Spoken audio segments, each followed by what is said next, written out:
जरूरी है। आज ये क्वेश्चन है आप लोगों के सामने और बड़े सीरियस होकर आज प्रचार सुनिए। आज का प्रचार ठट्ठों में नहीं, मजाक में नहीं। क्यों हमारे लिए जरूरी है? परमेश्वर किस लिए हमारे लिए जरूरी है बताइए। क्या केवल प्रभु हमें आशीष दे रहा इसलिए, बरकत दे रहा इसलिए, हमारी प्रार्थना सुन रहा इसलिए? हमें परमेश्वर सब कुछ देगा और देना चाहता भी है। उसने अपना पुत्र दे दिया, अपना इकलौता बेटा दे दिया जगत में। वो हमें सब कुछ देना चाहता है। पर क्वेश्चन ये है कि हमारे अंदर उसे देने के लिए क्या है? हमारे अंदर उसे देने के लिए क्या है? समय हम किसको दे रहे हैं आज? अच्छा, हम किसको दे रहे हैं?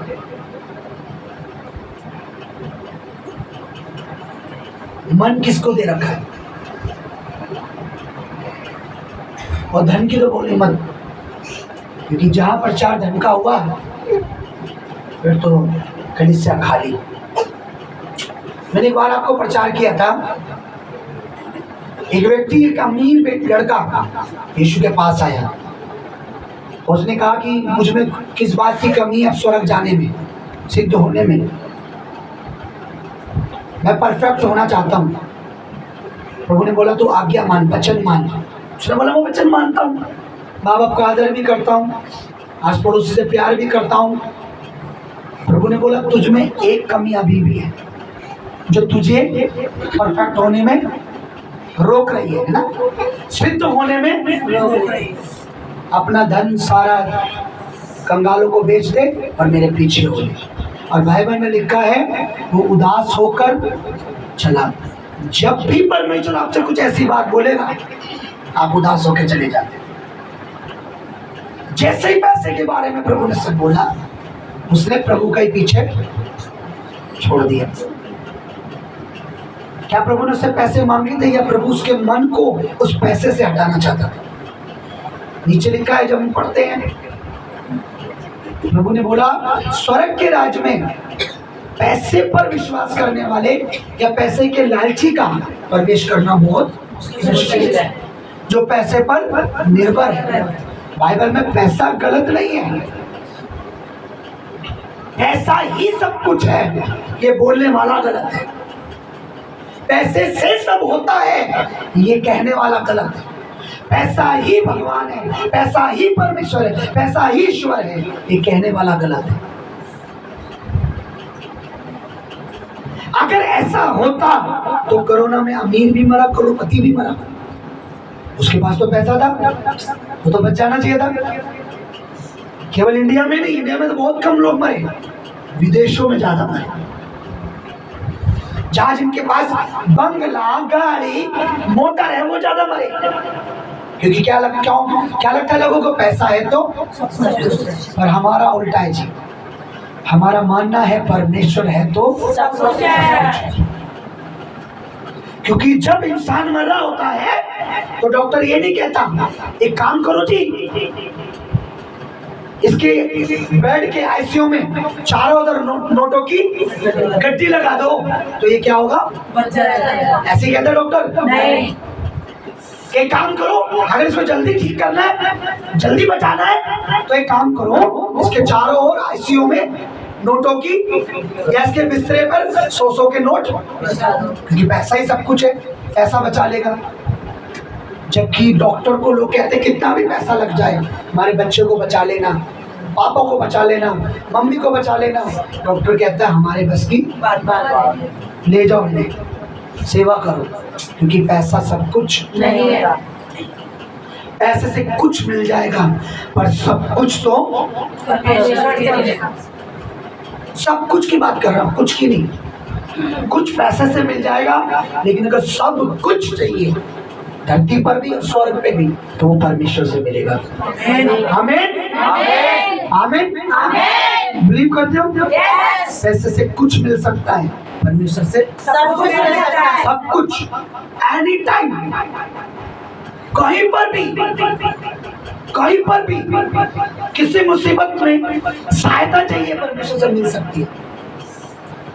बीमारी में, परेशानी में, दुखों में, कहीं पर भी परमेश्वर को पुकारोगे, प्रभु की वचन पे चल रहे हो, बपतिस्मा लिया है, प्रभु की मेज का आदर करते हो, तुम जब उसे पुकारोगे, उसके वचन में लिखा मैं तुम्हारी सुनूंगा। फिर पैसे की कोई भी अहमियत नहीं है। पर पैसे से जब हम जुड़े होते हैं तब परमेश्वर हमसे डिमांड करता है। परमेश्वर देखना चाहता है ये इसके मन में क्या है। वचन में लिखा है तुम धन और मेरी दोनों की सेवा नहीं कर सकते। तुम या तो उसकी तरफ वफादार होगे या तो मेरी तरफ। धन की सेवा करने से मना करता परमेश्वर, धन रखने से नहीं। सेवा का मतलब समझते हो? पैसे की सेवा का अर्थ क्या हुआ? यानी पैसे, हम सेवा किसकी करते हैं? जो हमारा मालिक होता है ना? काम किसके लिए करते हैं हम? मालिक के लिए। यानी अगर हम पैसे को अपना मालिक बना के रखते हैं, हम उसके लिए सेवा करते हैं। और जब हम परमेश्वर को अपना मालिक बना के रखते हैं तो हम उसकी सेवा करते हैं। सभी बोल हालेलुया। हालेलुया। कुछ दिन पहले मैं बैठा था प्रभु की हजूरी में और पूरा दिन में परमेश्वर के साथ बैठा, कुछ बातें प्रभु ने मुझे दी और एक बात मैं आपको साथ शेयर करना चाहता हूँ। वो स्क्रीन पे आज आपको नहीं मिलेगा, लेकिन मेरी डायरी में है जो प्रभु ने कहा। मैं चाहता हूँ हम उस चीज को समझें, स्ट्रॉन्ग बने, आत्मा में स्ट्रॉन्ग बने, शरीर में, बुद्धि में, ताकि हम शैतान का सामना कर सकें।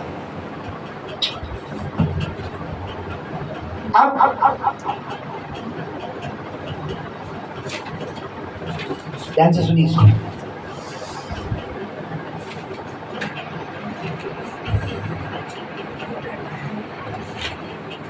दिखाओ अपनी ताकत, दिखाओ अपनी सामर्थ्य। प्रभु का वचन मेरी ताकत है।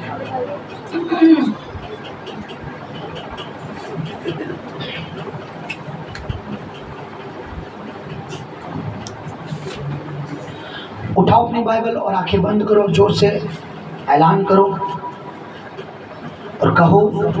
अपनी बाइबल ऊपर उठाओ हाथों में, पवित्र आत्मा की बातें माना करो, अपनी बुद्धि से मत चलो और कहो सर्वशक्तिमान परमेश्वर, सर्वशक्तिमान परमेश्वर। जोर से बोलो सर्वशक्तिमान परमेश्वर, सर्वशक्तिमान परमेश्वर।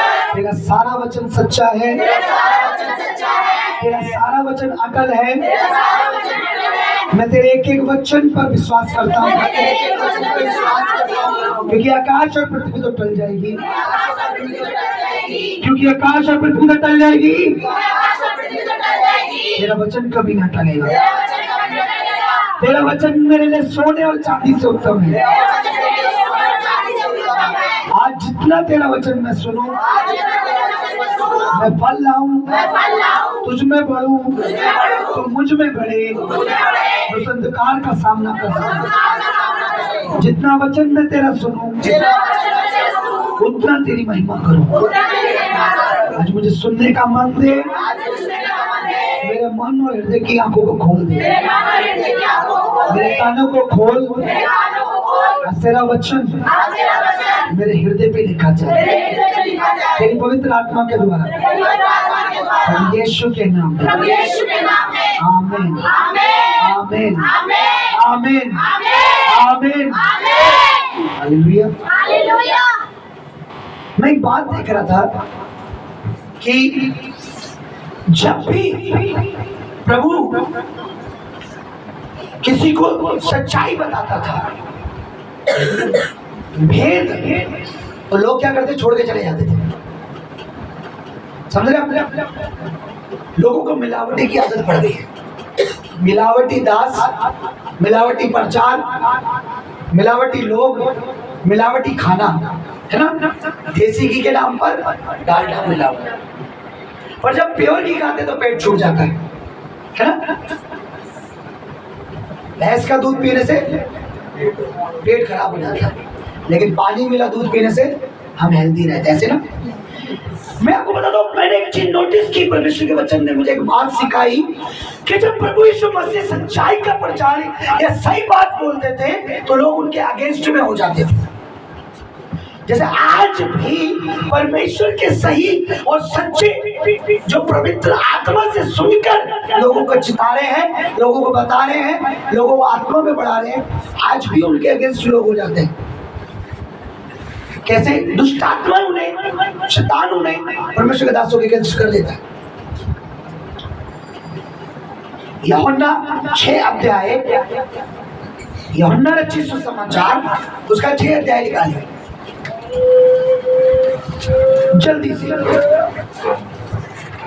जितना जल्दी आप निकालेंगे उतना जल्दी।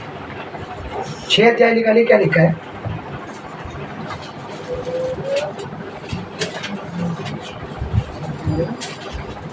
निकाल लिया? 6 अध्याय का 60 से पढ़ेंगे, पढ़िए। उसके चेलों में से बहुतों ने यह सुनकर हाँ कहा, ये कठोर बात है, इसे कौन सुन सकता है? यीशु ने अपने मन में यह जानकर कि मेरे चेले आपस में इस बात पर कुड़कुड़ाते हैं, उनसे पूछा, क्या इस बात से तुम्हें ठोकर लगती है? ओके, अब 66 पढ़िए, 66।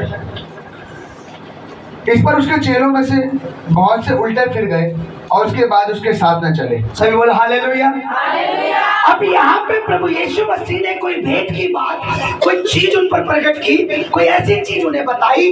प्रभु यीशु मसीह के विश्वास करने में वो जो चेले थे, जो उस पर विश्वास करते थे, जो उसके पीछे चलते थे, बहुत सारे थे।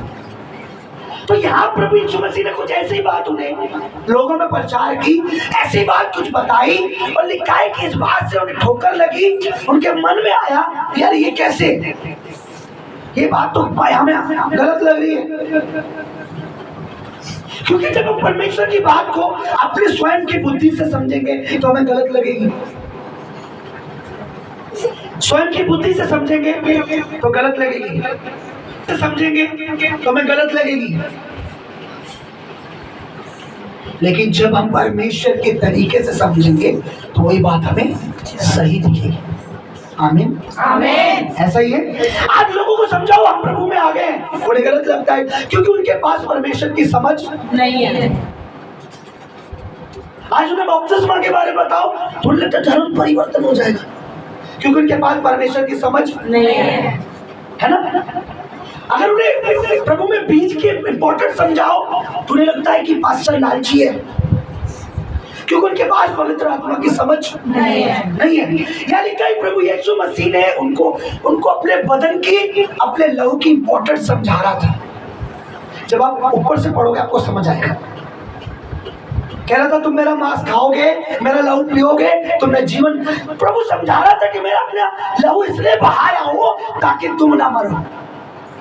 प्रभु ये समझा रहा था उनको, मैं अपना बदन इसलिए दे रहा हूं ताकि तुम ना मरो, तुम चंगे रहो।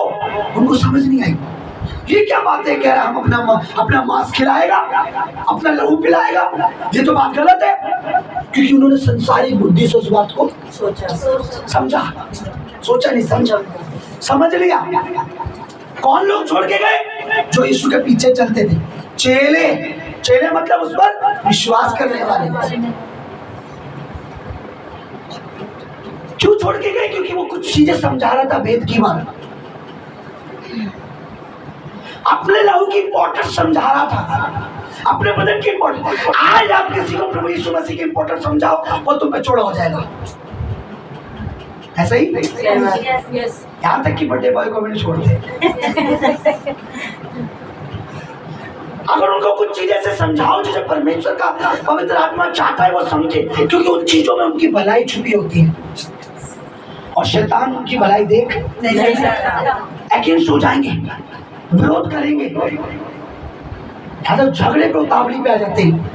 यानी कि परमेश्वर का पवित्र आत्मा उन्हें कुछ समझा रहा था, प्रभु यीशु कुछ समझा रहा था, उन्हें अपने बदन की इंपॉर्टेंस समझा रहा था। हम पढ़ेंगे उसको तब हमें आगे का ये वचन समझ आएगा।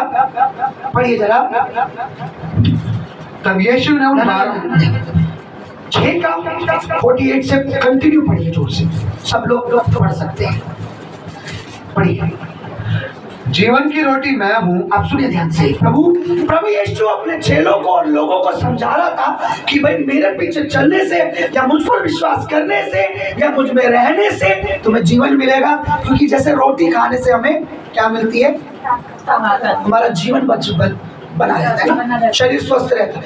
कहता मैं उसी तरीके से तुम्हारे इम्पोर्टेंट हूँ जैसे तुम्हारे शारीरिक रोटी उससे ज्यादा। आगे बढ़िए। मैं जीवन की रोटी हूँ। आगे। तुम्हारे बाप दादों ने जंगल में मन्ना खाया और मर गए। जल्दी पढ़िए। यह वह रोटी है जो स्वर्ग से उतरती है ताकि मनुष्य उसमें से खाए। प्रभु समझा रहा था कि मुझे परमेश्वर ने स्वर्ग से तुम्हारे लिए भेजा है, मुझे मेरे पिता ने स्वर्ग से तुम्हारे लिए भेजा है, ये समझा रहा था। आगे आगे। ताकि मनुष्य उसमें से खाए और ना मरे।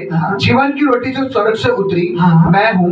यदि कोई इस रोटी में से खाए तो सर्वदा जीवित रहेगा, और जो रोटी मैं जगत के लिए दूंगा वह मेरा मांस है। आगे। इस पर यहूदी कहकर आपस में झगड़ने लगे, ये मनुष्य कैसे हमें अपना मांस खाने को दे सकता है। सुनिए, अब उन्हें समझ नहीं आया कि प्रभु क्या कह रहा है ना?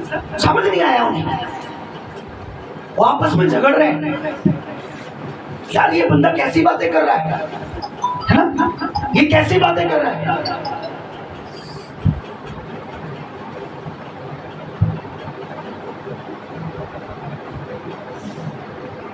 ये कैसी बातें कर रहा है। अपने अपना फोन स्विच ऑफ करो अगर प्रभु से प्यार करते हो। अगर आप फोन से प्यार करते हो तो फोन ऑन रखना। 1% भी अगर आप प्रभु से प्यार करते हो तो फोन को डेड करना अगली बार से। भवन में आते ही उसका गला घोट देना। अगर आपने नहीं बंद करा, अपना स्विच ऑफ नहीं करा, तो मैं समझ जाऊंगा परमेश्वर की बरकत आपके लिए नहीं है। आप परमेश्वर को प्यार नहीं करते। शुरू में वर्शिप में मैंने बोला था अपना फोन स्विच ऑफ कर लो, पर आपने ऑन रखा ही गलत है। हालेलुया। अब प्रभु ने समझा रहा हूँ ना, आपस में झगड़े हो रहे हैं। आगे। यीशु ने उनसे कहा, मैं तुमसे सच सच कहता हूँ कि जब तक तुम मनुष्य के पुत्र का मांस ना खाओ और उसका लहू ना पियो तुम में जीवन नहीं। जो मेरा मांस खाता और मेरा लहू पीता है अनंत जीवन उसी का है, और मैं उसे अंतिम दिन फिर जिला उठाऊंगा। क्योंकि मेरा मांस वास्तव में खाने की वस्तु है और मेरा लहू वास्तव में पीने की वस्तु है। अब यहाँ पे प्रभु अपनी इंपॉर्टेंस उन्हें समझाने की कोशिश कर रहा है। अपनी इंपॉर्टेंस ऊपर देखो, ये बाइबल को पढ़ने के बाद ऊपर देखा करो। प्रचार वहाँ देखने से नहीं समझ आएगा, सुनने से क्या आता है, विश्वास। और विश्वास हमारे लिए बहुत जरूरी है। हाँ, तो सुनने पे ध्यान दें। प्रभु ने कुछ चीजें से समझा रहा था जो उनके लिए आगे चल के बहुत जरूरी है, लेकिन लिखा ऊपर वो आपस में लड़ रहे हैं क्योंकि उनको समझ नहीं आ रहा। आज क्या होता है जब आप प्रभु के कोई भेद, कोई अद्भुत बात परमेश्वर अपने दास पर कुछ प्रकट करता है, कोई बातें ऐसी बताता है तो लोगों को समझ नहीं आता, उस दास को छोड़ना पसंद करेंगे, उस नबी को छोड़ देंगे, उस परमेश्वर के जन को त्याग देंगे। उन्हें लगेगा ये अपने फायदे के लिए या अपने लिए या अपने चर्च के लिए कह रहा है, ये कह रही है। प्रभु अपने लिए नहीं कह रहा था, प्रभु को समझा रहा था कि तुम जब मेरे लहू पर विश्वास करोगे, जब मेरे बदन तुम्हारे लिए क्या करेगा, तुम्हें जीवन देगा। आगे पढ़ी क्या लिखा है, जो मेरा मांस खाता और मेरा लहू पीता है वह मुझ में स्थिर बना रहता है और मैं उसमें। जैसा जीवित पिता ने मुझे भेजा और मैं पिता के कारण जीवित हूँ, वैसा वे भी जो मुझे खाएगा मेरे कारण जीवित रहेगा। जो मुझे यानी जो मुझ में होगा मैं जिसमें होऊंगा। खाने का मतलब क्या, हम खाते हैं तो कोई चीज हमारे अंदर आती है। प्रभु का कहने का मतलब था जिसके अंदर में होऊंगा, समझ रहे हो। खाना कहाँ जाता है, पेट में नहीं जाता, आपकी एक नस में, क्योंकि वो ब्लड बनकर पूरे शरीर में दौड़ता है। आपको नहीं पता। खाना जब पचता है उसके बाद जो उसकी इंपॉर्टेंस होती है, जो उसकी प्रोटीन होती है, वो सारे उससे क्या बनता है, खून बनता है। खून कहाँ रहता है तुम्हारे कौन से हिस्से में? पूरी बॉडी। नसों में नहीं, पूरी बॉडी, यहाँ से लेकर पैर के तले तक। और प्रभु के कहने का मतलब था कि जिसमें मैं रहूंगा, जैसे मैं अपने पिता से चल रहा हूँ, जीवित हूँ, जिसमें मैं होऊंगा वो भी मेरे कारण जीवित रहेगा। परमेश्वर यहाँ पर कुछ ऐसी बातें समझा रहा था, ऐसी भेद की बात समझा रहा था जो उनको समझ नहीं थी। 60 में लिखा है, इस पर उसके चेले आपस में आगे पढ़ी, 60 पढ़ी, क्या लिखा दोबारा से? उसके चेलों में से बहुतों ने यह सुनकर कहा, ये कठोर बात है, इसे कौन सुन सकता है? सुनी, उन्हें समझ नहीं आया। ये तो बड़ी कठोर, यानी उनकी भाषा में कहूँ तो ये तो बड़ी बेकार बात है। उन्हें समझ नहीं आया, उन्हें लगा ये तो बेकार है। जैसे आज किसी को कहो ना प्रभु के पीछे चल, तो परेशान है, तो भवन में यहाँ लगाता है और लगता है एक बार हमने प्रार्थना करा ली, बस सब कुछ है ना। आज परमेश्वर मुझ सबको, मैं प्रभु का दास हूँ, मुझे तो ऐसे मेरे से व्यवहार करते जैसे मैं कोई तांत्रिक हूँ। कोई पानी पढ़वाने आता है, मैं तो खुद कहता हूँ मुझे आज तक नहीं पता पानी में लिखा क्या होता है भाई, और जो पानी को पढ़ता है उसे वो पढ़ाई कहाँ से आ गई भाई? आप में से कोई पानी पे लिख सकता है कुछ? नहीं। जब पानी पे लिखा ही नहीं जा सकता तो उसे पढ़ेंगे क्या भाई? जब पानी पे लिखा ही नहीं है कुछ तो उसे पढ़ के क्या देंगे भाई? ये तो मूर्खता है ना। नींबू बाहर टंगा लो, घर में विपत्ति नहीं आएगी। याद रखना, जिस घर के को चौखट पे ज्यादा नींबू मिलेंगे ना, कलेश भी उस घर में मिलेगा ज्यादा। नींबू मिर्ची कुछ नहीं रोकने वाली। हाँ, पेट में जाने के बाद वो बात अलग है। नींबू शिकंजी बनाओगे वो फायदा करेगा, मिर्ची तल के खाओगे फायदा करेगी, और उसे दरवाजे पे टंगाने से कोई फायदा नहीं। चप्पल टंगाते हैं, काले जूता टंगाते हैं, क्या होता उससे? कुछ नहीं। अगर उससे कुछ होता तो आज हर घर के सामने काला जूता मिलता, है ना। अगर नींबू मिर्च से कुछ होता तो आज सबसे ज्यादा तो जिसकी खुद की नींबू के खेत है, जिसकी खुद की मिर्चियों के खेत है, वो तो यहाँ का करोड़पति होता। वो क्यों फिर बाजारों में जाके अपने नींबू मिर्च बेचता? वो सारे नींबू अपने घर में नहीं टंगा लेता कि मैं बनूंगा यहाँ का राष्ट्रपति।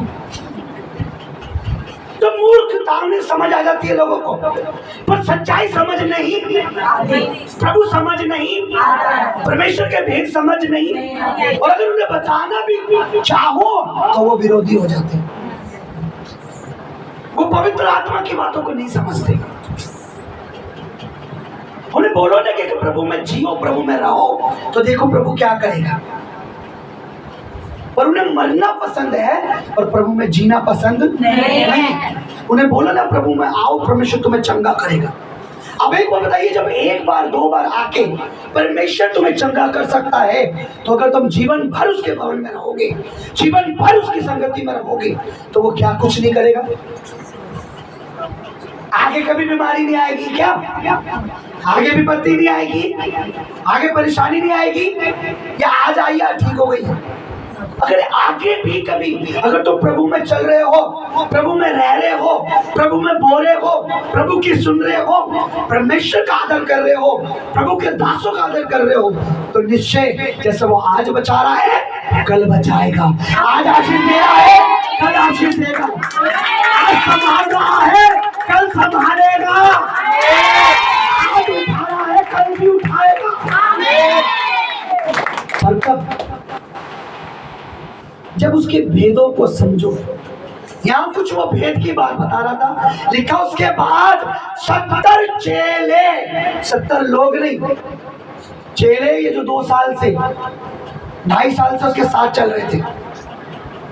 2.5 साल कोई व्यक्ति चर्च में भवन में आने के बाद यहाँ, उसके बाद मेरी किसी बात को सुन के छोड़ के चला जाए, तो इसका मतलब उसे अभी तक प्रभु समझ नहीं आया। और गए यहाँ लोग ऐसे 1-1 से 8-8, 9-9 महीने यहाँ रह के छोड़ गए, क्योंकि उन्हें परमेश्वर समझ नहीं आया। जिसको प्रभु समझ आ गया एक बार, मैं आपको चैलेंज करता हूँ, वो मेरे इर्द गिर्द घूमेगा, मुझे छोड़ना तो दूर, मेरी तस्वीर को भी अपने घर से नहीं निकालेगा। उसे समझ आ गया कि ये कौन है, ये क्या सिखा रहा है, क्योंकि आज उसका फायदा तुम्हें पता लगे ना लगे, लेकिन कल पता लगेगा कि प्रभु में होने का, प्रभु में बोलने का, प्रभु में अपना मन अपना जीवन रखने का, चलने का क्या बेनिफिट है।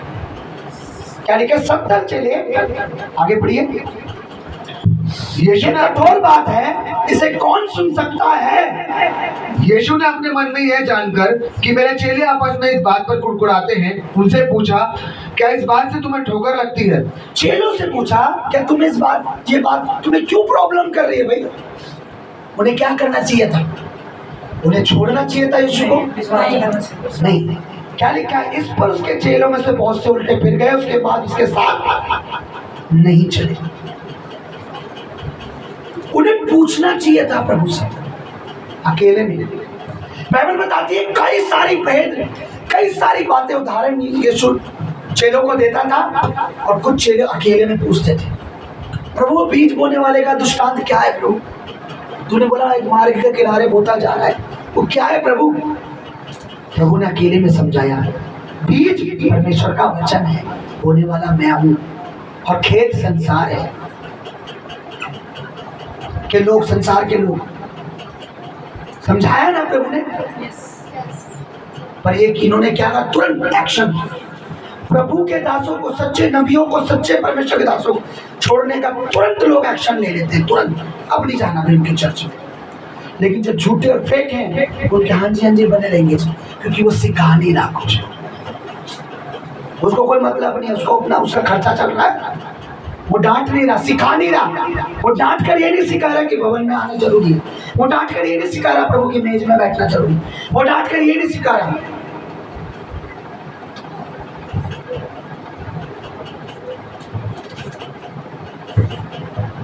कल एक व्यक्ति आ गया मेरे पास, उसे मेरे को पहले जानता है कि जानता हूँ भाई, वो बहुत सारी बातें की। उसे ये नहीं पता जिससे तू आज से 2 साल पहले जानता था, अब वो नहीं है जिससे तू बातें कर रहा, वो कौन है। पवित्र आत्मा ने मुझे बता दिया कि ये किस लिए आया। मैं उसकी सुनता रहा, बहुत तारीफ करी मेरी। अच्छा, अब हमें तो बड़ी खुशी, आप प्रभु के दास बन गई। मेरे बेटे, मेरी पत्नी के फेसबुक पे, मेरे इसके फेसबुक पे, उस पे, उसके बहुत सारी बातें की उसने। मैं तो धन्य हो गया, मैं तुम्हें सामने देख रहा हूँ। ये बहुत सारी, मेरी सिस्टर भी थी, बहुत सारी बातें, उससे पहले भी 1 घंटे। और पवित्र आत्मा ने मुझे बता दिया क्या काम है। एक फाइल लेके आया हुआ था पीएफ की, पैसों की। पवित्र आत्मा ने मुझे पहले बता दिया। मैंने उससे बोला, भाई सुनो, मैं सिर्फ उनके लिए प्रेयर करता हूँ। उसने बोला नहीं था मुझे उस समय प्रेयर के लिए, जो मेरे बच्चे प्रभु में भवन में आते हैं, जो यहाँ संगति करते हैं, मैं उनके लिए दुआ करता हूँ। हाँ, ये तो अच्छी बात है। लास्ट में जब जाने लगा, आप मेरे लिए इसके फाइल के लिए प्रेयर करोगे? अरे मैं भूल गया, आप तो प्रेयर नहीं करते। क्योंकि पवित्र आत्मा ने वो बात करो, उसे लगा मैं नॉर्मल बंदे से बात कर रहा हूँ। मैंने उसे इशारा भी किया। मैंने, मेरे पास लोग आते हैं, मुझे ऐसी बात करते, और प्रभु मुझे उनके अंदर दिखाता है, ये अंदर से क्या है, देख ये आएगा या। मैंने कल आओ, बैठो प्रभु में, काम होगा। कल तो मैं नहीं आ सकता, मुझे वहां जाना है, अपने कंपनी में 7 दिन खुली रहती है। मैंने उसे बोला, प्रभु कहता है 1 दिन मुझे दो, 6 दिन काम करो। मैंने, तुम कल परसों भी चले जाना, आज का दिन किसको देना? प्रभु ने क्या बोला? 1 दिन। क्या 1 दिन देते हो आप? नहीं। 3 घंटे। आप दिन भी नहीं देते पूरा उसको। उसने क्या मांगा आपसे? पूरा दिन, यानी सुबह से रात तक तू मेरी महिमा करता रहेगा। पर हम कितनी देर देते हैं? 3 दिन। और उसमें भी 4 हो गए ना, तो घड़ी पर देखकर पास्टर जी ने आज बहुत देर बैठाया है। अगले संडे वसूल कर लेंगे, क्योंकि आधे घंटे लेट जाएंगे। शुक्रवार को टाइम वसूल कर लेंगे, क्योंकि लेट जाएंगे। 1 दिन मांगा प्रभु ने, और हमसे सिर्फ संडे को। क्या लिखा है वचन में? 6 दिन तेरे लिए और 1 दिन। 1 दिन बोला, 1 घंटा बोला, 1 दिन। बताओ तो पूरा दिन संडे का किसने सुबह से रात को 12 बजे तक महिमा की है, आराधना की है? बोलो तो, वो हिसाब कर लेगा। वो हमसे बहुत ज्यादा एडवांस है।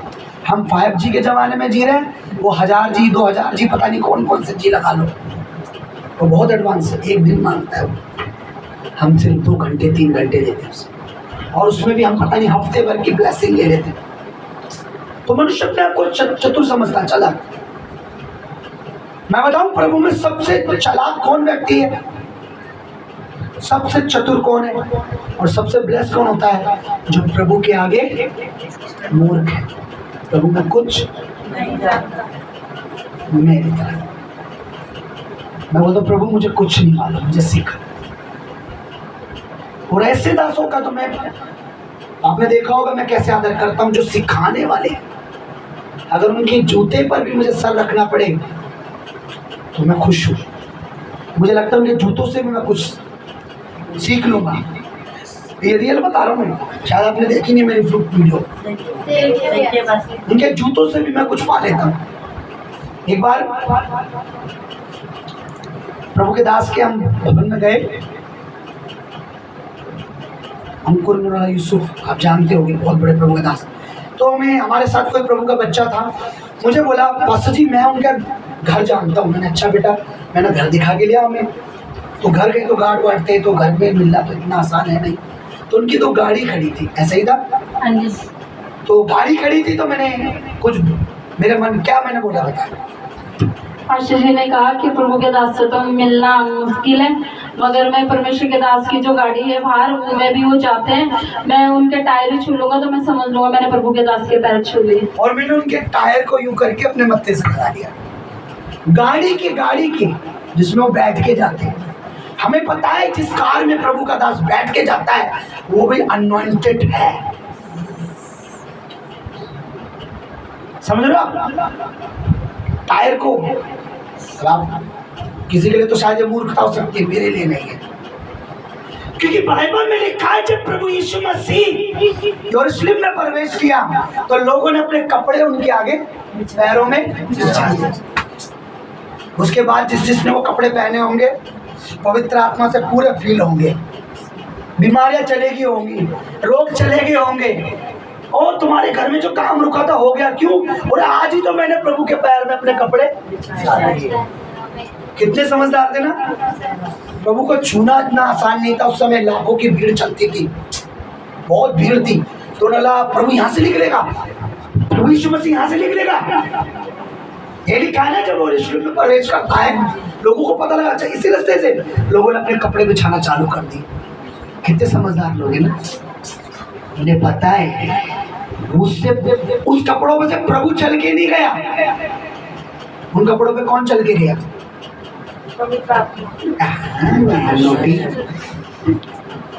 उस कपड़ों पे से गधा चल के गया, गधे के ऊपर यीशु बैठा था। गधे का बच्चा था। अरे बाइबल तुम खोलते ही ना हो। दसो में नो, हाँ जी।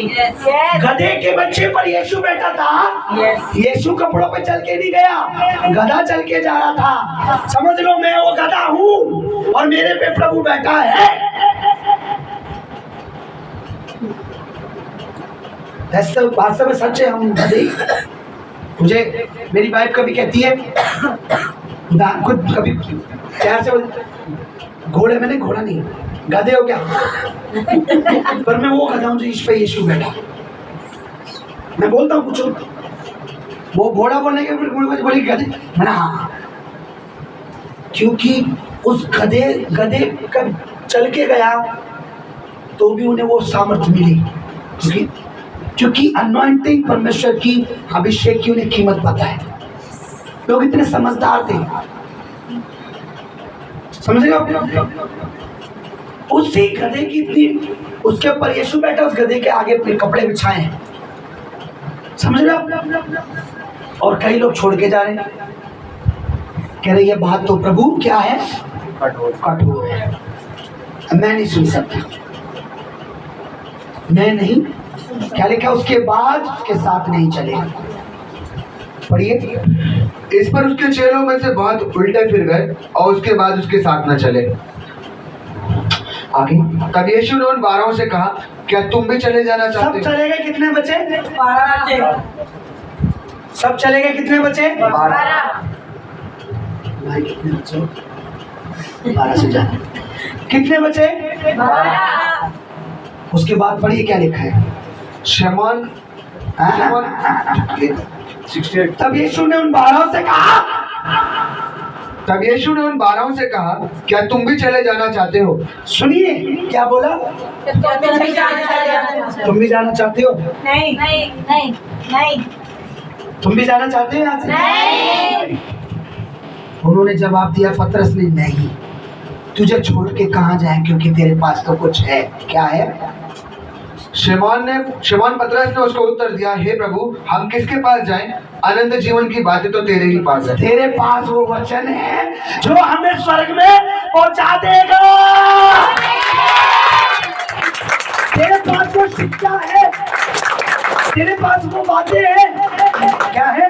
वो शिक्षा है, वो बातें हैं जो हमें अनंत जीवन देगा। और इन 12 ने नहीं छोड़ा, और इन 12 ने आगे चलकर मुर्दे जिंदा की। 11 ने, एक दो हालेलुया।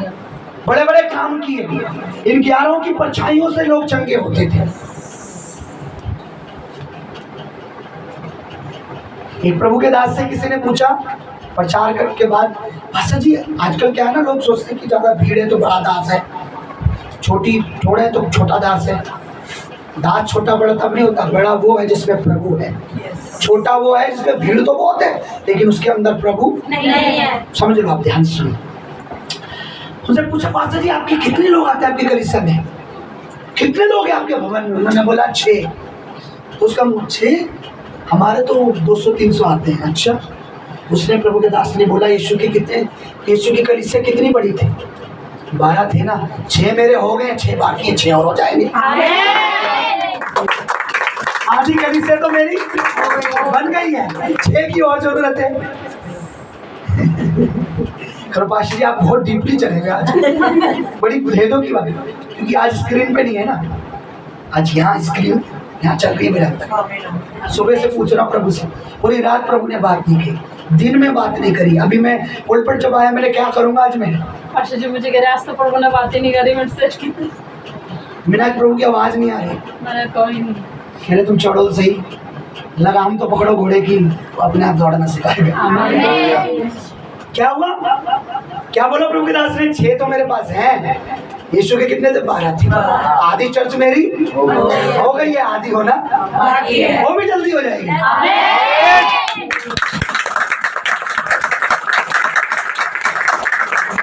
6 लोग क्यों छूटते हमें? उनकी नहीं जो छोड़ के चले जाने, यीशु की बातें समझ नहीं आई, है ना?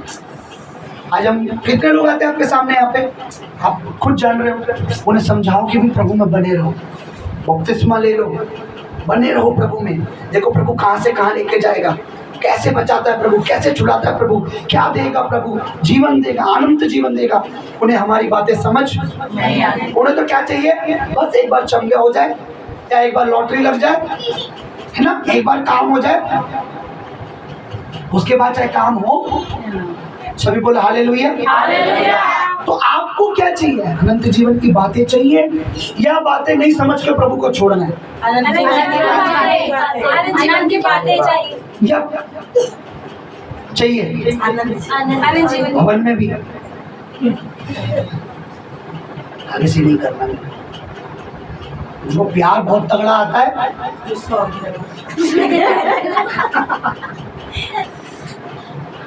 हालेलुया, क्योंकि मैं वो बाप नहीं बनना चाहता जिसमें मेरा बच्चा कुछ भी करा, अरे मर्डर कर गया, अरे चोरी कर, अरे कोई बात। मेरे को, मैं वो बाप बनना चाहता हूँ, तेरे बच्चे ने झूठ बोला, पट चट, झूठ नहीं बोलना। समझ रहे हो? मैंने उदाहरण दिया है। प्रभु का आदर करो। भवन में आने के बाद तुम्हारा मन खुला होना चाहिए और फोन डेड मार दो उसको। जब वो ऑन करे तूने 2 घंटे में डेड रखा, तुझे प्यार नहीं है, नहीं तो उससे ज्यादा प्रभु को प्यार है, उससे ज्यादा परमेश्वर से प्यार है।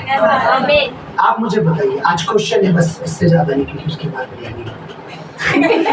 प्रभु बोझ भी है। क्या सोच, आप बताइए, क्यों किसी परमेश्वर के दास के पीछे आप चलना चाहते हैं? क्यों प्रभु के पीछे चलना चाहते हैं? वो वचन, वो बातें जो हमें स्वर्ग तक लेके जाए। 12 कितने समझदार थे? 12 में से पतरस और ज्यादा समझदार था। 11 नहीं बोला नहीं, पतरस ने तुरंत बोला किसके पास जाएं भाई? जो बातें तेरे पास है वो तो किसी के पास नहीं, है ना? पास्टर जी जो आप सिखाते हो कहाँ जाए भाई? इससे अच्छा जाए ना औरों को पकड़ के लिया। परमेश्वर मुझे और आपको टॉप पे देखना चाहते हैं। एक राजा बताइए जो खुद राजा हो, शहंशाह हो और उसकी औलाद कटोरे लेके भीख मांग रही, बताइए, बोलो है कोई?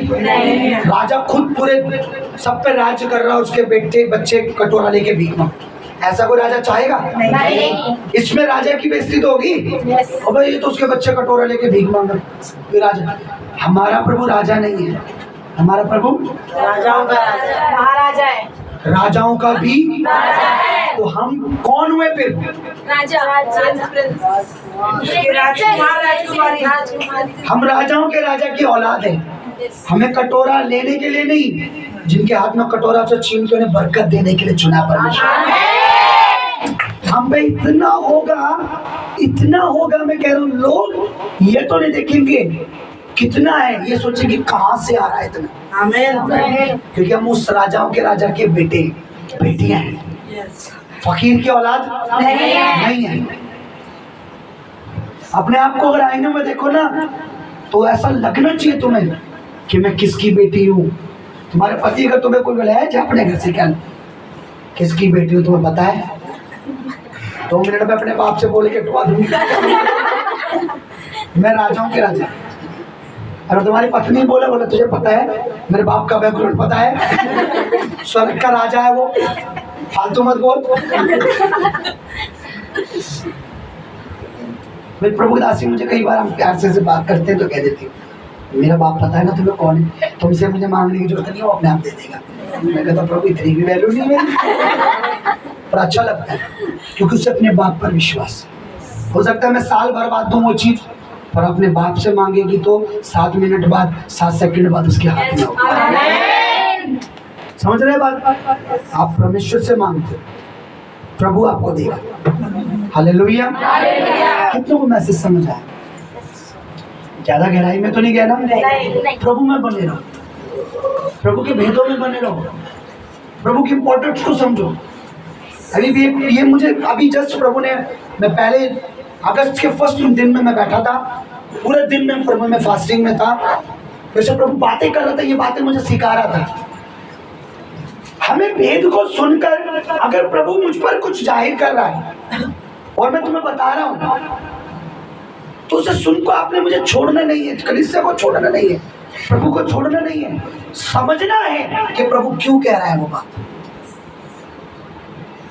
फिर वो चाहे मैं तुम्हें मेज में जबरदस्ती कह रहा हूं कि भाई संडे को आओ, समझना है कि प्रभु का दास क्यों कह रहा है कि हमें पवित्र मेज में शामिल होना। अगर मैं तुम्हें बपतिस्मा की कह रहा हूं तो तुम्हें समझना है कि क्यों परमेश्वर का दास कह रहा है कि हमें सही तरीके से बपतिस्मा लेना है। पिछले संडे कोई परिवार आया था, बहुत प्रॉब्लम में थी उनकी पत्नी, बहुत बड़ी बड़ी बातें कह रहा था। मैंने अपनी मिसेज से एक बात बोली, मैंने क्यों उस पर हाथ नहीं रखा।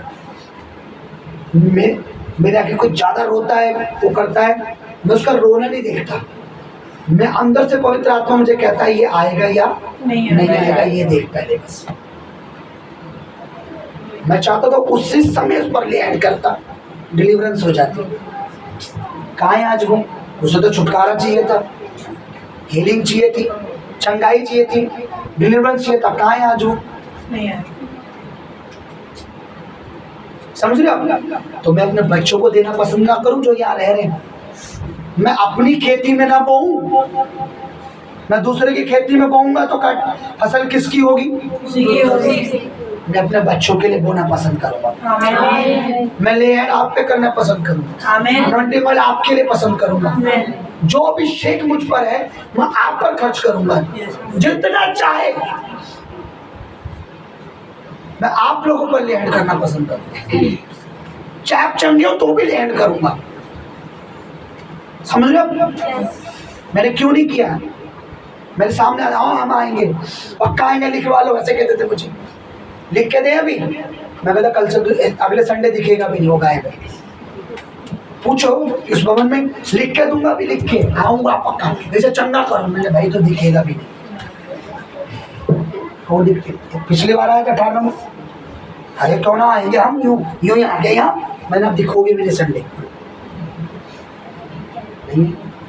कल बोला था, अरे हाँ शाम को। मैं सुबह शुक्रवार कब होती है, अरे यूं मैं बैठाऊंगा, पहले आके बैठूंगा, मैं सबसे आगे बैठूंगा, पहले आऊंगा। हमें प्रभु का दास हो, आप तो महान हो, आप ये हो, सामर्थ्य हो, पराक्रमी, पता नहीं क्या क्या मेरी तारीफ। मैंने उससे एक बात बोली, मैंने जब कोई मेरी तारीफ करता है ना तो प्रभु मुझे कुछ और बोलता है।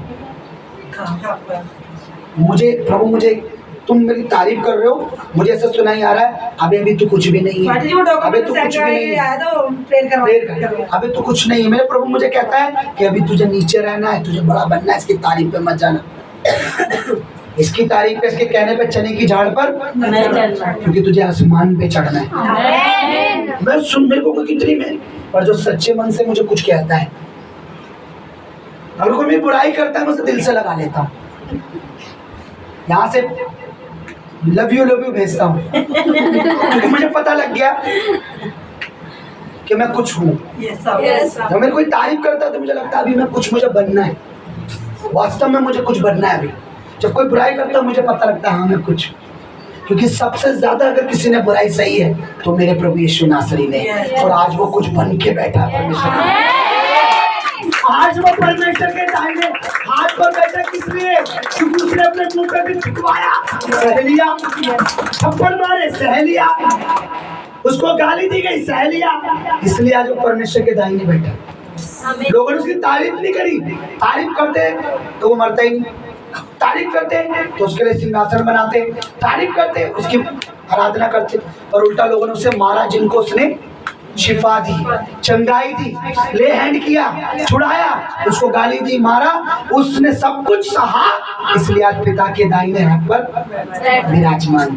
मुझे भी अपने बाप के साथ बैठना है, इसलिए जो मेरी बुराई करता मैं दिल करता से गले लगा ले, और कोई तारीफ करता मैं कहता हाँ ठीक है, ठीक है, हालेलुया, खड़े हो जाइए, अगर बिरयानी खा ले।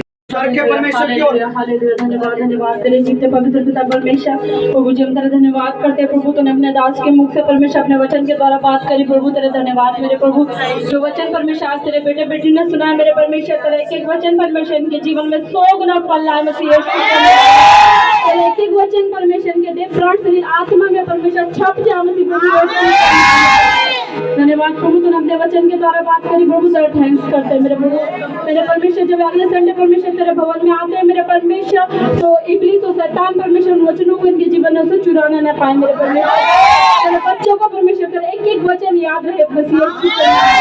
धन्यवाद मेरे प्रभु, जो बीच प्रभु ये तेरे राज्य में बोलते हैं मेरे परमेश्वर प्रभु, जैसे तूने कहा परमेश्वर अपना सारा दाम 10वां मेरे भंडार में ले और परख करते कोई हुआ तुम्हारे लिए आकाश के झरों को खोलता है कि नहीं। मैं उस शैतान को भुड़कूंगा जो तुम्हारी कमाई को नाश करता है, मैं उसे डांटूंगा और भुड़कूंगा मेरे परमेश्वर। जब तेरे राज्य में बोलते हैं परमेश्वर तो शैतान को प्रभु जो इनकी कमाई को नाश करता है परमेश्वर, बीमारी में तकलीफ है परमेश्वर, तो शैतान को मसीह यीशु के सामर्थ्य नाम में परमेश्वर इनकी कमाई से आउट कर इसी वक्त प्रभु उनके बीजों को टच कर मसीह यीशु के नाम में परमेश्वर। धन्यवाद मेरे प्रभु, आपने हमारी प्रार्थना हमारी दुआओं को सुना प्रभु, तेरा थैंक्स करते हैं मेरे प्रभु। इस प्रार्थना को इस विनती को प्रभु तेरे पवित्र चरणों में रखते मेरे पिता और मसीह यीशु के सामर्थ्य जवाले नाम में हम मांगते पिता, सुन और दया से ग्रहण कर।